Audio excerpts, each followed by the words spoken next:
I'm Kristen Denny-Chambers, clarinetist, composer, and founder of Clarinet Playground. This is video number 13 out of 40, going through all the etudes in Finger Fitness Book 2. This is for Dragon's Breath. Dragon's Breath is dedicated to Katie Vetter.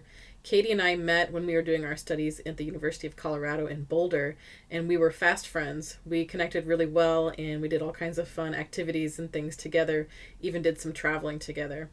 But Katie is a musician. She's also an author and an avid traveler living in England currently. She founded and directed the Symphonic Anime Orchestra, which she also arranged all the music for.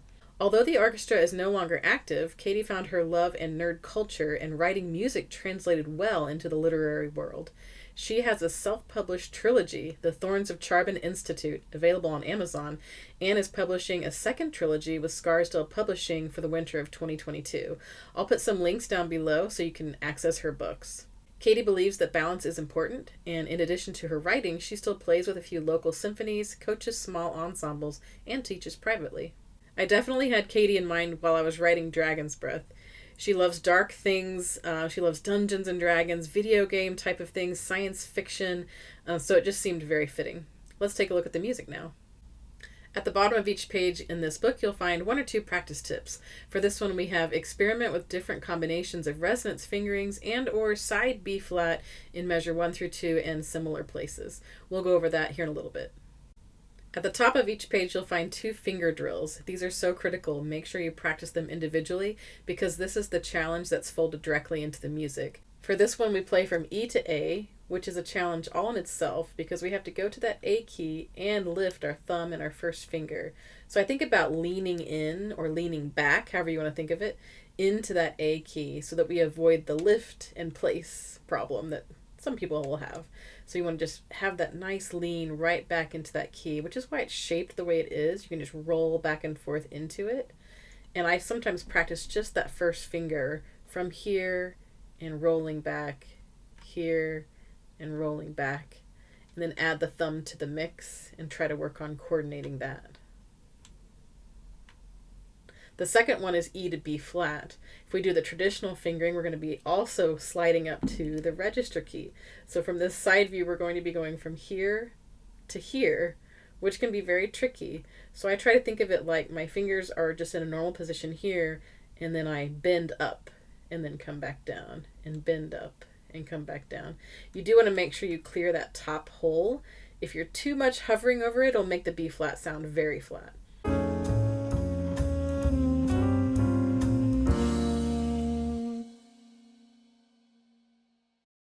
And then, like I said at the beginning, there is one more option. If you want to play around with the side B flat, every now and then it can be used, but you're going to have to use the standard fingering sometimes. So some people might discourage that idea because they do have 2 different tone qualities. So I'm more of a purist. I just use the standard fingering all the way through so that the B flats all sound the same. But like I said, it would be a good way to practice that side B flat. And if you're unfamiliar, the side B flat is the A key plus the second one from the top. So let's say you were doing the drill with that fingering. You would go from E and then slide to the A and add the side key second from the top. E, side, E, side. And there's absolutely nothing wrong with practicing the drill that way so that you can get really comfortable with your side B flat fingering anyways. But I think within the context of this music, you might find the traditional fingering for B flat much easier. The style and character of this etude is rampaging with smoldering intensity into. So it is quick. So you want to get it as lively as you can get it, but with great accuracy. Imagine stumbling upon a dragon's lair. The opening depicts when you might initially spot the dragon. The agitated section is when the dragon notices your presence. And then the flaming section is the full and intense wrath of the dragon, breathing fire. The dragon then backs off and is merely agitated again, and then finally retreats back to the back of his little cave or his lair.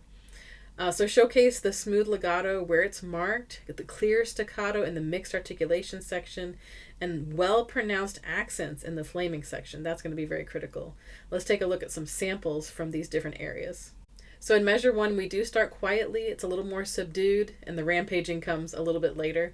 But we do have slurs in the mix with these very challenging fingering combinations. We have the E to A plus the E to B flat within that first example.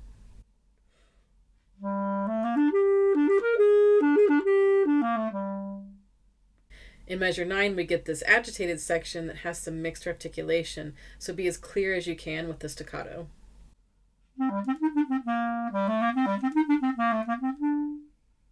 And then finally, we get these accented punches in the flaming section, and this is all a very chromatic move. So it's like A to A, chromatic. We have this high version here in measure 17, and then there's an echo 1 octave lower.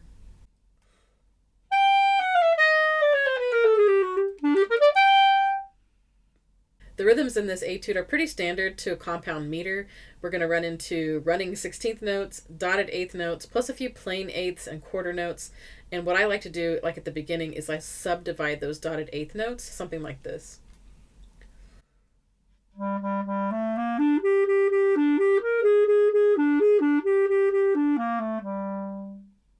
Because the finger drill combinations are kind of finger tangling, the opening and closing sections could be practiced like this at first, just plain 8th notes.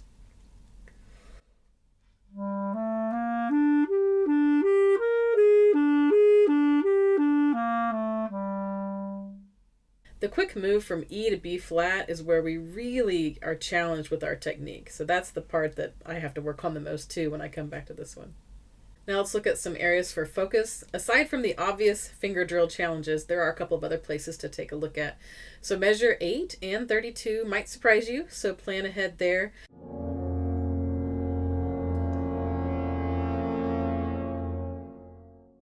We go from F, E flat, F, and then just down to your regular right side F, and then low E. I would just do both pinkies, and then you sort of have the chance to lift and be ready for the G sharp, and then lift for A.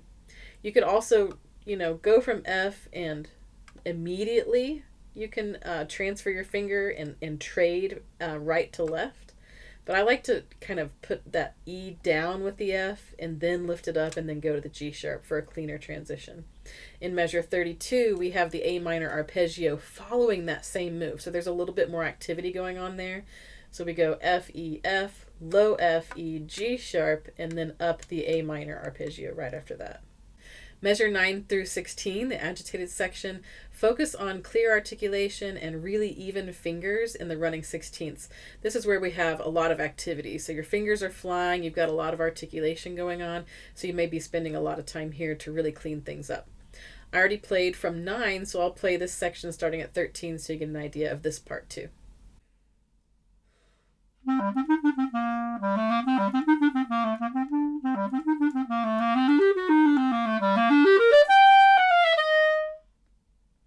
I played a little bit further so that you could see that this line leads to the flaming section. So that final crescendo of this line, really make that a molto crescendo so you can get to a nice forte with a big punch on your accents.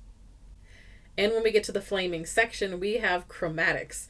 So we're going from A to A in the first example, and then we go the lower A to A in the second example. So essentially, we are hitting 2 full octaves of the chromatic scale within the piece of music with some exciting twists and turns and accents, and it's really great chromatic practice.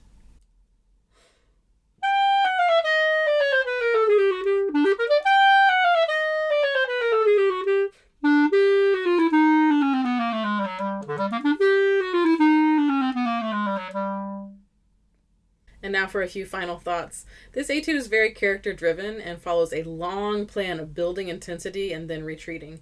So while there are a few shapes added to each line, the overall intensity builds up and then releases back down slowly. So plan ahead so that you can avoid getting too loud or too soft too soon, and do your best to use the imagery of the dragon's lair to help showcase the different moods in the music as well. You could also come up with your own smoldering story to tell. To listen to a beautiful recording of this etude and all other etudes from this book, head over to my website, clarinetplayground.com. Trevor Stewart has recorded all 40 etudes beautifully, and they are available for purchase there on my website. Feel free to join us in the Clarinet Playground group on Facebook where we play and post for each other. And head over to my website at clarinetplayground.com for more fun music and books. Thank you so much.